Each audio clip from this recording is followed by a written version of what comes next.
출애굽기 26장 1절에서 14절까지 말씀이 되겠습니다. 너는 성막을 만들되 가늘게 꼰 배실과 청색, 자색, 홍색 실로 그룹을 정교하게 수놓은 10폭의 휘장을 만들지니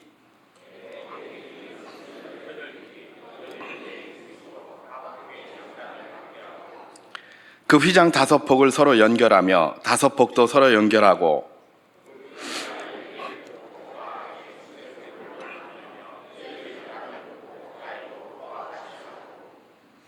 휘장 끝폭가에 고 50개를 달며 다른 휘장 끝폭가에도 고 50개를 달고 그 고들을 서로 마주보게 하고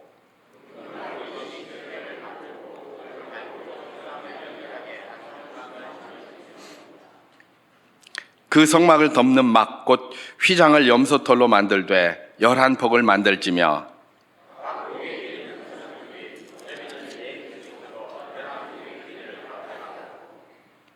그 휘장의 5폭을 서로 연결하며 또 6폭을 서로 연결하고 그 6째 폭 절반은 성막 전면에 접어들이우고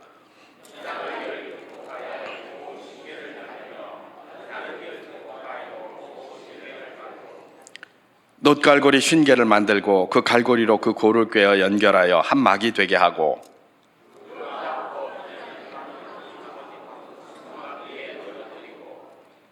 막 곧 휘장의 길이에 남은 것은 이쪽에 한 규빗 저쪽에 한 규빗씩 성막 좌우 양쪽에 덮어 늘어뜨리고 붉은 물들인 수량의 가죽으로 막의 덮개를 만들고 해달의 가죽으로 그 윗덮개를 만들지니라. 아멘. 2025년 새해 첫 주일 메시지를 저는 우리가 잘 알고 있는 맹인과 코끼리라는 그 예화로 시작을 그렇게 한번 해보고 싶습니다. 우리가 잘 아는 것처럼 맹인이 있었는데 코끼리를 이렇게 한 번도 본 적이 없지 않습니까? 그죠? 그러니까 여러 맹인들이 이렇게 모여서 코끼리가 무엇인지를 이제 알기를 원했답니다. 그래서 코끼리를 한 마리를 딱 갖다 놓고 맹인 여러분을 이렇게 데려다가 코끼리를 한번 만져보게 했죠. 근데 어떤 사람은 이제 꼬리만 만졌습니다. 어떤 사람은 코만 만졌고 어떤 사람은 상아만 만졌고 어떤 사람은 다리만 이렇게 만진 것이죠. 그래놓고 이제 자기들끼리 모여가지고 토론을 합니다. 코끼리가 뭐냐? 그랬더니 뭐 길쭉하게 생겨서 얄꼬부리한 게 꼬불꼬불꼬불 하더라. 예, 이렇게 얘기를 합니다. 꼬리를 만진 사람이겠죠. 또 코끼리가 뭐냐? 그랬더니 그렇게 얇지 않던데 제법 두툼하던데 근데 뭔가 끈끈하더라. 예, 코를 만진 사람이었을 겁니다. 뭔 소리 하노? 아주 딱딱하던데 구부러지지도 않던데 부드럽기는 아마 상아를 만진 사람이었을 겁니다. 뭐라 카노? 내가 보니 기둥 같던데 굉장히 튼튼하고 이게 코끼리다. 예, 이렇게 이야기를 하는 겁니다. 아마 다리를 만져본 사람이 그렇게 했을 것입니다. 우리가 잘 아는 것처럼 이 사람들이 말한 것이 코끼리입니까? 아닙니까? 예, 코끼리의 한 부분이다 보니까 이거는 코끼리가 아니라고 말하기도 그렇고 또 코끼리다라고 말하기도 그렇습니다. 진정한 코끼리가 되려면 어떻게 되겠습니까? 이분들이 말하는 게 진정한 코끼리가 되려면 좀 더 만져봐야 됩니다. 꼬리를 만진 사람은 다리도 한 번 더 만져봐야 되고 그 다음에 다리를 만진 사람은 코도 한 번 더 만져봐야 되고 그 다음에 그 자리에서 멈추는 게 다 끝났다 생각하지 않고 상아도 만져보고 머리도 만져보고 피부도 만져보고 근데 자꾸 만져볼수록 코끼리가 어떻게 생겼는지에 대한 느낌이나 지식이나 이런 것들이 더 생기지 않겠습니까? 꼬리만 달랑달랑 흔들어보고 코끼리 뭐 이러노 그냥 내던져버리고 이러는 모습이 되어서는 안 되는 것이죠. 왜냐하면 그가 코끼리가 어떻게 생겼는지 눈으로 한번 보지 못했기 때문에 그런 것이죠. 여러분, 이게 우리 신앙과 한번 비춰볼 수 있겠습니까? 우리 하나님을 본 사람이 없습니다. 그죠? 하나님이 어떻게 생겼는지도 잘 모르고 어떤 분이신지 잘 몰라요. 이제 그러다 보니까 이 하나님을 나름대로 판단하고 나름대로 해석하는 경우가 참 많은 것이죠. 이런 관점에서 그 예화를, 그 이야기를 한번 비유를 해본다면 굉장히 의미가 있어 보입니다. 우리가 오늘 찬송가 453장을 이렇게 하나님 앞에 드렸습니다마는 예수 더 알기 원함은입니다. 엘리자 에드먼드 히윗이라는 분이 작사를 한 건데 예수 더 알기 원함은 예수 더 알기 원한다고 하니까 이 히윗 이분은 예수님에 대해서 좀 알기는 알았던 것 같아요. 그러니까 좀 더 알기를 원한다 이렇게 하는 것 아니겠습니까? 그럼 얼마나 알았을까? 에이 그냥 뭐 지식으로 알았겠지, 아니면 아직 잘 몰랐겠지, 그러니까 더 알기 원한다, 그런 말 하는 것 아닌가? 그럴까요? 예, 이 찬송가에 대한 이 배경들을 설명해 놓은 옛날에 나온 책이 있습니다. 그 책을 이렇게 보면 이 히윗 이분이 요 찬송을 작사하게 된 그런 계기들을 거기다 이렇게 기록해 놓은 것들이 이렇게 좀 있습니다. 그걸 읽어보면 뭐라고 되어 있냐면, 이 히윗이 아주 신실하신 그런 그 그리스도인이었어요. 근데 몸이 굉장히 병약했답니다. 몸이 굉장히 약해가지고 많이 힘들어하고 그랬는데 1887년 자기가 36살 되는 그 해에 기도를 자꾸 하고 이러는데 몸이 점점 나아지는 이런 느낌이 들더랍니다. 몸이 나아지는 체험을 한 거예요. 굉장히 몸이 안 좋고 약했는데, 그러면서 문득 기도를 하다가 그런 생각이 딱 드는 겁니다. 그 생각이 바로 거기에 기록되어져 있었는데 제가 한번 인용을 해보도록 하겠습니다. 변호사가 법을 많이 알면 알수록 그 법 지식을 사용하여 도움을 주고, 의사가 병에 관한 지식이 많으면 많을수록 환자에게 조음을 두듯이, 하나님과 우리 사이의 언약의 말씀을 많이 알면 알수록 그 언약을 지킬 수 있게 되고, 지킬수록 약속된 복을 누리지 않겠는가? 이 히윗 여사가 예수 더 알기 원한 이유가 뭡니까? 하나님과 우리에게 언약의 약속의 말씀들이 많다는 겁니다. 근데 그걸 몰라서 그 복을 못 누린다는 것이죠. 그런데 만약에 우리가 그걸 더 많이 알고 있다면 하나님의 예비하신 그 복을 우리가 누릴 수 있지 않겠는가? 바로 그 전제를 가지고 그런 답을 내는 겁니다. 그러면 이 사람의 입에서 나오는 게 뭐겠습니까? 이제 예수도 알아야 되겠구나. 예수도 알아야 되겠구나. 그 결론이 나오는 것이죠. 그렇습니다. 이런 깨달음을 얻고 나서 히윗 이분이 뭐라고 고백을 했다고요? 예수 더 알기 원함은 이라고 이렇게 고백을 하는 것이죠. 주님을 더 아는 것이 뭐예요? 그게 결국은 나에게 복이에요. 나에게 유익이 때문에, 그렇기 때문에 그렇습니다. 여러분, 이 히윗 이분의 고백은 우리에게도 도전이 됩니다. 우리는 주님을 더 알아야 하고 더 알 것이 있다는 의미이기 때문에 그렇습니다. 흔히 교회에 다니면, 아니면 무슨 목사는 주님에 대해서 뭘 다 아는 것처럼 이렇게 생각하는 경우가 굉장히 많습니다. 그래서 가끔 이제 하나님을 모르는 이런 친구들이나 이런 분들이, 야, 너 교회 다니지? 야, 이런 건 뭐냐라고 질문을 하면 잘 몰라요. 잘 모르겠는데, 딱 그러면 그분들이 뭐라고 얘기합니까? 네 교회 다니면서 그것도 모르나? 이런단 말이에요. 그죠? 그럼 갑자기 주눅이 팍 들잖아요. 그죠? 그러면 목사님한테 한번 물어볼게, 이렇게 얘기를 해요. 저한테 물어봐도 모릅니다. 그냥 저도 잘 몰라요. 뭘 알겠습니까? 제가 아는 게 한계가 돼 있는데 말입니다. 그죠? 잘 모르는 거예요. 뭘 하면 다 알 수 있다고 생각하는데요, 주눅이 들 필요도 없고, 사실은 목사도 잘 모르고요, 우리가 안다고 해도 잘 몰라요. 여러분, 우리가 아는 대로 수학은 과학이잖아요. 그죠? 수학은 변치 않는 진리라고 생각을 합니다. 수학에서 요즘 보니까 중학생들, 초등학생들도 그거 배우죠. 원의 넓이 이런 거 배울 때 반지름 곱하기 3.14 이렇게 처음에 초등학교 때 배우다가, 제 기준입니다. 중학교에 가면 반지름 곱하기 3.14 안 하고 파이라고 그러죠. 파이. 그래서 파이는 3.141592 이렇게 돼가지고 무한대로 간다, 이렇게 이야기를 합니다. 그걸 왜 초등학교에서는 반지름 곱하기 3.14 이래 놓고 중학교 가서는 반지름 곱하기 파이 이래가지고 그 면적이 나오는 것도 파이가 항상 달려있게 이렇게 나오고 이렇게 하느냐? 3.14라면 그럼 왜 했냐? 초등학교 때도 3.14라고 하지 말고 파이라고 하지. 혹시 이런 생각이 안 듭니까? 원의 넓이를 구하는데 3.141592 그 뒤에 굉장히 많지만은 3.14만 곱해도 충분하다는 겁니다. 충분하다는, 뒤에는 필요가 없다는 거죠. 무시해도 좋다라는 거예요. 그러면 뒤에 부분 필요 없다고 생각하는 부분은 뭐예요? 1000분의 1이죠. 1000분의 1. 1000분의 1 단위부터는 필요가 없다는 거예요. 필요 없어서 그냥 버려도 된다. 그렇기 때문에 3.14만 가지고 이야기를 하는 겁니다. 자, 그렇다면 우리가 하나님에 대해서 아는 게 어떻게 될까? 그런 질문을 한번 해봐야 돼. 이희영 목사가 맨날 설교하고 맨날 성경 공부 시킨다고 하고 막 그런데 제가 아는 게 얼마나 될까? 그런 질문을 한번 해볼 필요가 있습니다. 아니, 제가 뭐 머리도 좀 크고 그러니까 좀 많이 알겠다. 예, 그렇게 생각하십니까? 그렇지도 않습니다, 여러분. 이게 얼마나 헛되고 아무것도 아닌 일. 그리고 왜 너 그것도 모르냐라는 소리를 들으면서 주눅이 들 필요가 없는 이유가 있습니다. 뭐 때문에 이유가 있습니까? 제가 이것과 관련해서 사도 요한이 쓴 요한복음 21장 25절을 봉독해 보도록 하겠습니다. 예수께서 행하신 일이 이 외에도 많으니 만일 낱낱이 기록된다면 이 세상이라도 이 기록된 책을 두기에 부족할 줄 아노라, 이렇게 기록했어요. 요한복음을 쭉 쓰고 나서 예수께서 행하신 일들이 이거보다 훨씬 많다는 겁니다. 언제요? 공생애고 3년 동안 행하신 일들이 이것보다 훨씬 많다는 거예요. 그렇기 때문에 그걸 다 기록한다면 이 세상이라도 부족하다는 거예요. 예, 요한복음 나아가서 성경 전체 이건데, 그죠? 사실 이것도 잘 모르거든요, 저. 그런데 말입니다. 예, 그 예수님이 행하신 일, 3년 동안 행하신 일만 낱낱하게 기록해도 이 세상에 둘 수가 없대요. 그 정도로 많다는 거예요. 자, 그러면 이거는 이 세상에 1000분의 1 됩니까? 안 됩니까? 안 되죠?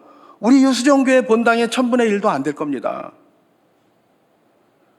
그런데 우리가 알고 있는 게 이거 전체입니까? 예. 1000분의 1 이하면 무시할 수도 있잖아요.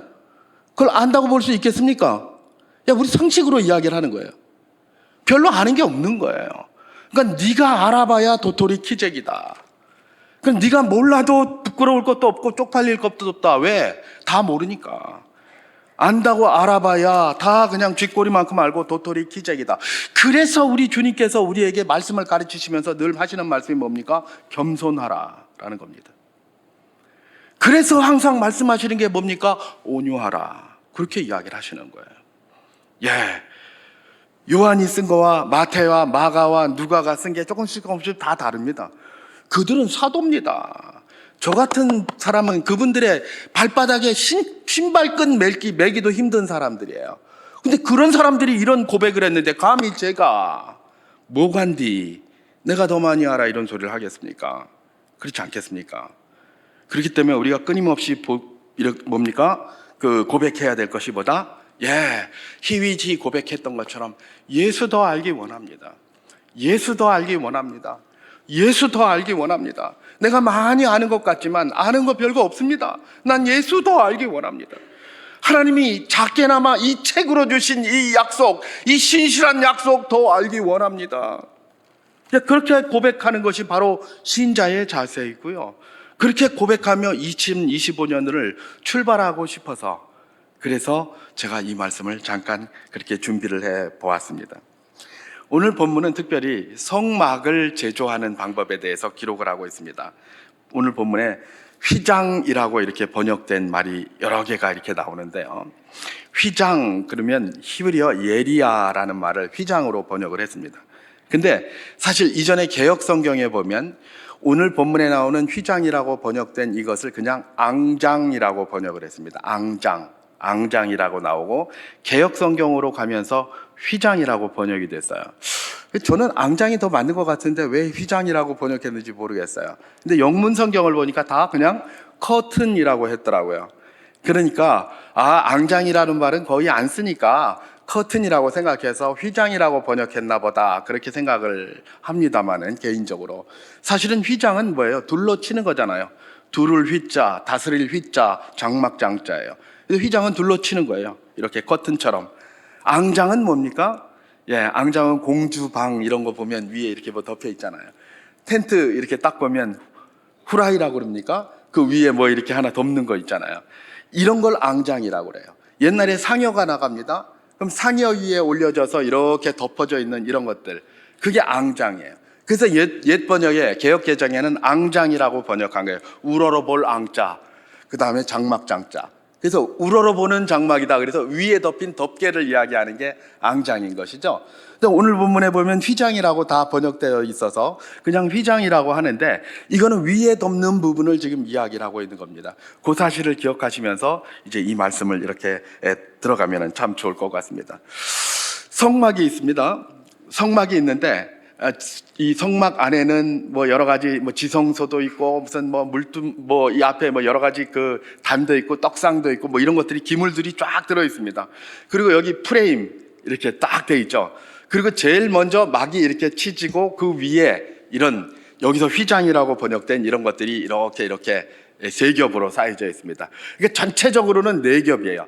네 겹인데 이 안에는 그야말로 텐트의 본 모습이고 이 밖에 후라이가 이렇게 세 개 쳐 있다라고 이렇게 생각을 하면 됩니다. 자, 이런 그림을 가지고 이제 오늘 본문으로 이렇게 한번 들어가 보기를 원하는데, 이런 본문들은 이렇게 보면 사실 뭐 우리가 출애굽기뿐만 아니라 레위기 이런데 뭐 성막 만드는 식양 뭐 이런 거 들으면 그냥 지겹습니다. 그냥 지겨운데도 하나님은 이런 거 다 써놓으셨어요. 그죠?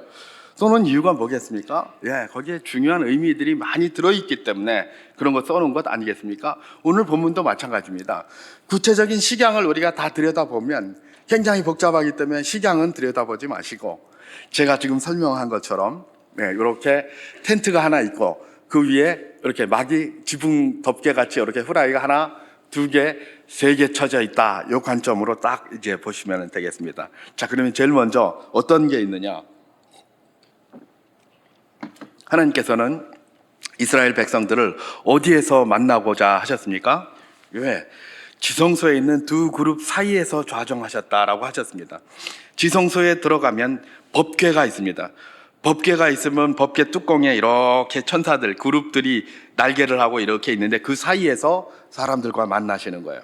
근데 뭡니까? 지성소에는 대속죄일에 대제사장만 들어가시는 것이죠. 그러니까 하나님을 만나려면 성소로 평소에는 제사장이 들어가고, 그 다음에 대속죄일에 대제사장이 지성소에 들어가고, 그 하나님의 궤 앞으로 나아가야 하나님을 만나는 것이고, 지성소가 하나님을 만나는 임재의 장소다라고 성경에서 곳곳에서 이야기를 했었지 않습니까? 그러니까 하나님을 만나려면 어디까지 가야 됩니까? 지성소까지 이렇게 들어가야 되는 거예요. 그래서 거기서 이제 하나님을 딱 만나게 되는 것이죠. 근데 그 지성소를 덮고 있는 막들이 있는 것이죠. 제일 처음에는 텐트인 그 막과 그 다음에 후라이가 여기 세 개 이렇게 막고 있는 겁니다. 그렇게. 자, 그러면 지성소를 딱 덮고 있는 이 텐트는 어떤 막으로 되어져 있느냐? 오늘 본문 출애굽기 26장 1절을 제가 한번 봉독해 보도록 하겠습니다. 너는 성막을 만들되 가늘게 꼰 배실과 청색, 자색, 홍색 실로 그룹을 정교하게 수놓은 10폭의 휘장을 만들지니, 이렇게 이야기를 합니다. 휘장을 이렇게 만들어서 이렇게 폭을 탁 해서 먼저 텐트를 쫙 만드는 것이죠. 이렇게 예쁘게. 거기는 가늘게 꼰 배실과 청색, 자색, 홍색 실, 그야말로 색실들로 아주 예쁘게 그룹을 쫙 이렇게 무늬를 넣어서 술을 놓아서 그렇게 덮습니다. 자, 그리고 나서 이제 그 위에 또 세 칸이 덮이는데, 위에 덮이는 세 칸 중에 두 번째 칸은 오늘 보면 출애굽기 26장 7절에 기록하고 있습니다. 제가 한번 봉독해 보도록 하겠습니다. 그 성막을 덮는 막 곧 휘장을 염소털로 만들되 11폭을 만들지며, 그렇게 되어 있습니다.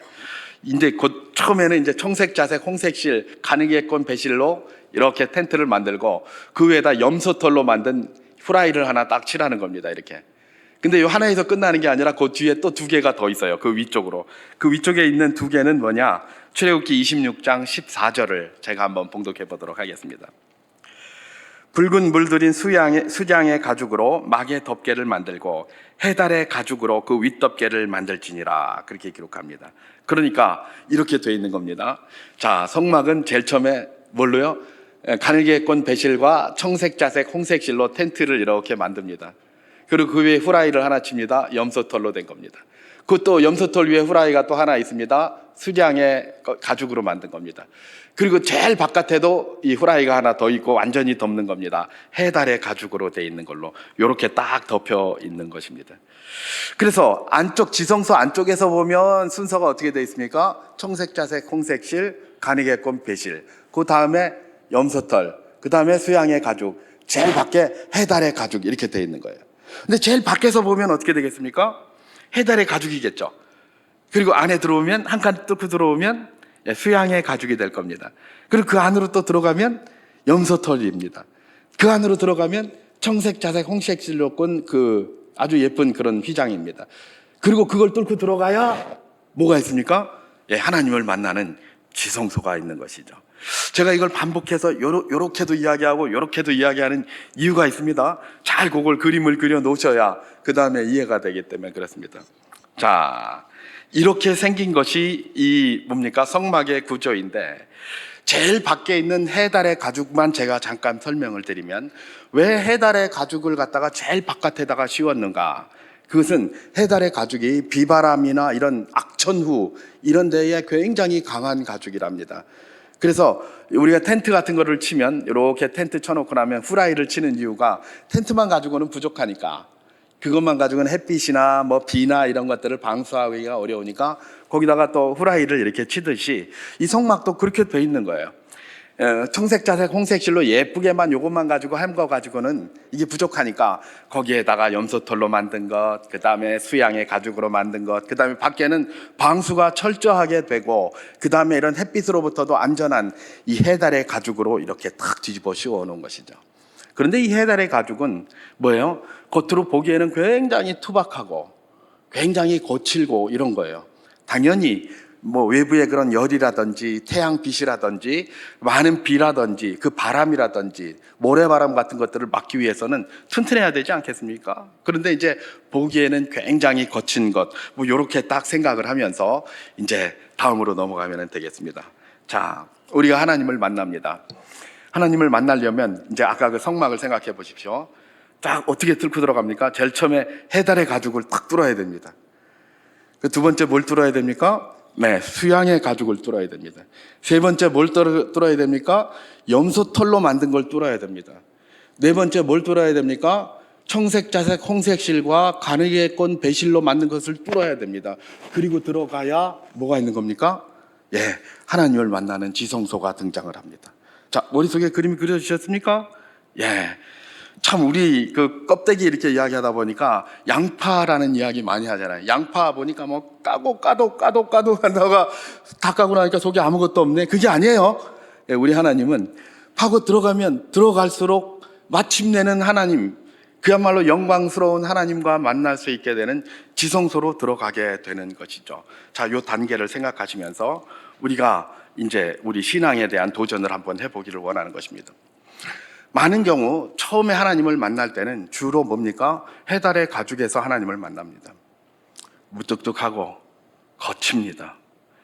우리가 소개를 받고 전도를 받을 때는 하나님께서 사랑의 하나님이시고 우리의 기도를 다 들어주시고 우리와 동행하시며 우리에게 가장 좋은 것 주시는 하나님이시다라고 배웠습니다. 그렇게 해서 신앙생활을 시작을 했고 그렇게 해서 기도도 합니다. 그런데 우리가 늘 경험하듯이 우리가 만나는 하나님이 대부분 다 뭡니까? 굉장히 무뚝뚝합니다. 기도를 해도 응답이 없어요. 뭐라고 말을 하면 좀 대답을 해줘야 되는데 말도 안 하고, 그러면 뭐라고 하니까 말을 해라, 말을. 근데 말을 안 해요. 무뚝뚝합니다.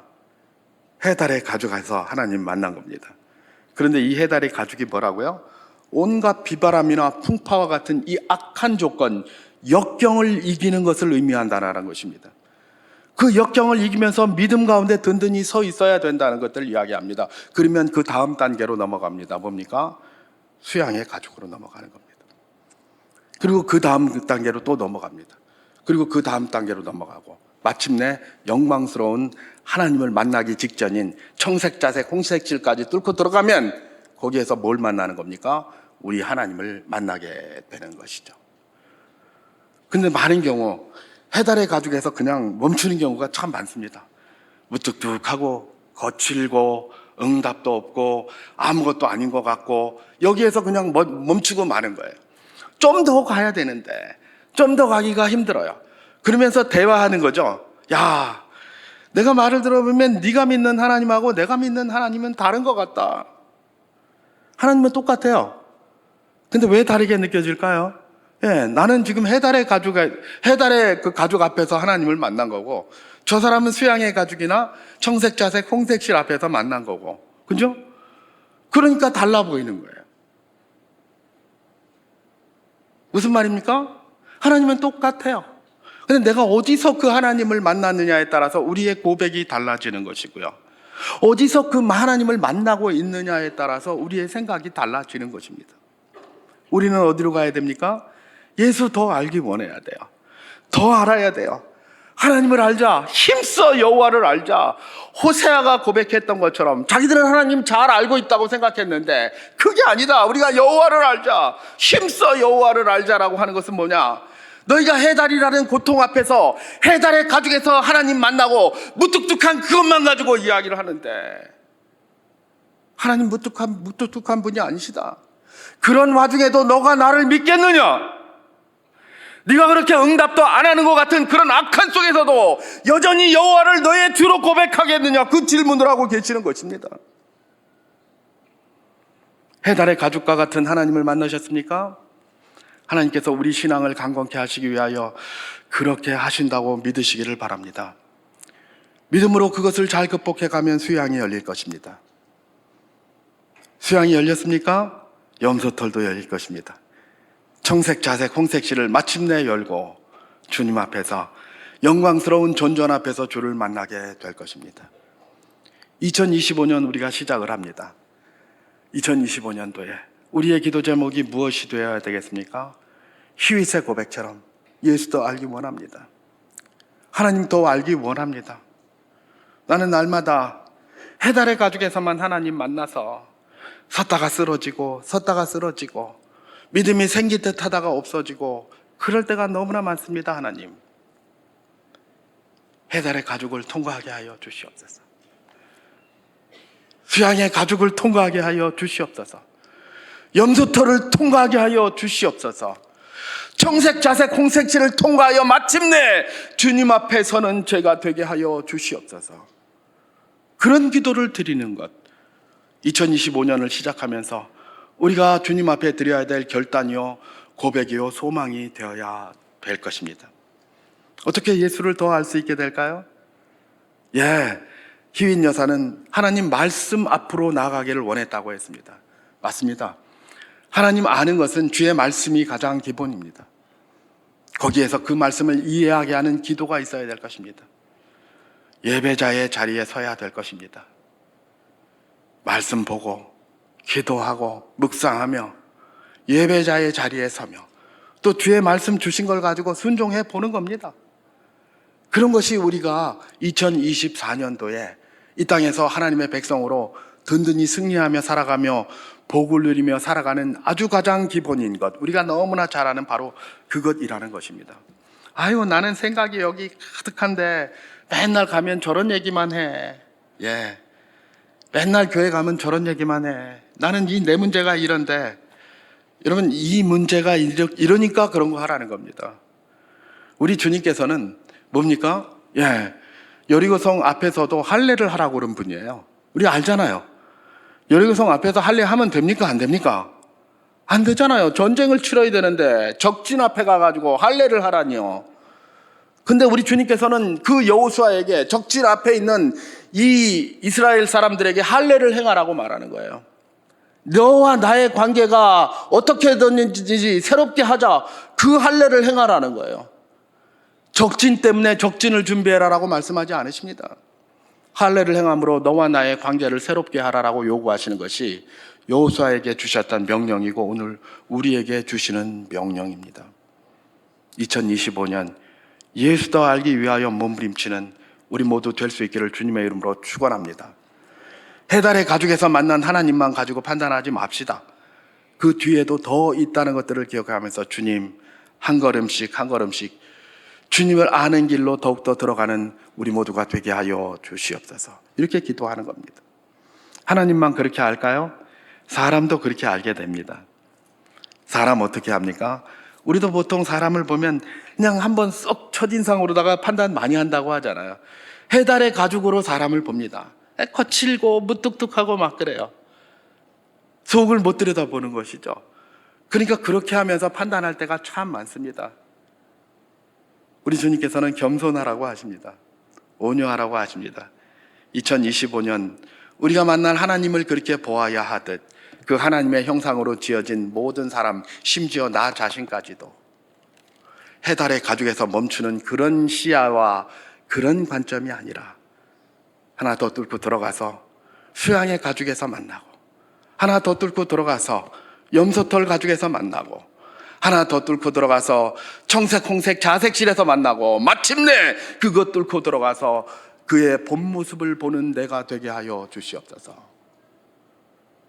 그것이 우리가 이 2025년 첫 예배를 드리면서 주 앞에 결단하며 주 앞에 구해야 할 능력인 줄 믿습니다. 우리 주님께서는 사무엘상 16장 7절에서 이렇게 말씀해 주셨습니다. 제가 한번 봉독해 보겠습니다. 여호와께서 사무엘에게 이르시되 그의 용모와 키를 보지 말라. 내가 이미 그를 버렸노라. 내가 보는 것은 사람과 같지 아니하니 사람은 외모를 보거니와 나 여호와는 중심을 보느니라 하시더라. 하나님은 중심을 보십니다. 해달의 가죽을 보는 분이 아닙니다. 그 안에 있는 것 봅니다. 하나님은 사람의 중심을 보십니다. 하나님은 나의 중심도 보십니다. 근데 내가 맨날 해달의 가죽으로만 사람을 판단하다 보니까 나도, 나 자신도 내 이 중심을 아름답게 가꾸려고 하기보다는 해달의 가죽만 열심히 가꾸는 경우가 참 많습니다. 중심을 보시는 하나님에 따라, 하나님, 내가 2025년 청색, 자색, 홍색실에 그 막을 뚫고 마침내 주님 앞에 서는 그런 자 되게 하여 주시옵시고, 사람을 알 때도 해달의 가죽으로 아는 것, 또 나 자신을 알 때도 해달의 가죽을 알므로 그것만 치장하는 것이 아니라 중심을 아름답게 하기 위하여 몸부림치는 나, 다른 사람들의 중심을 보기 위하여 심혈을 기울이는 나 되게 하여 주시옵소서. 이런 결단으로 주께 걸어갈 때에 주께서 우리에게 새로운 감각을 주시고 새로운 눈을 주시고 새로운 승리와 복의 영광을 허락해 주실 것입니다.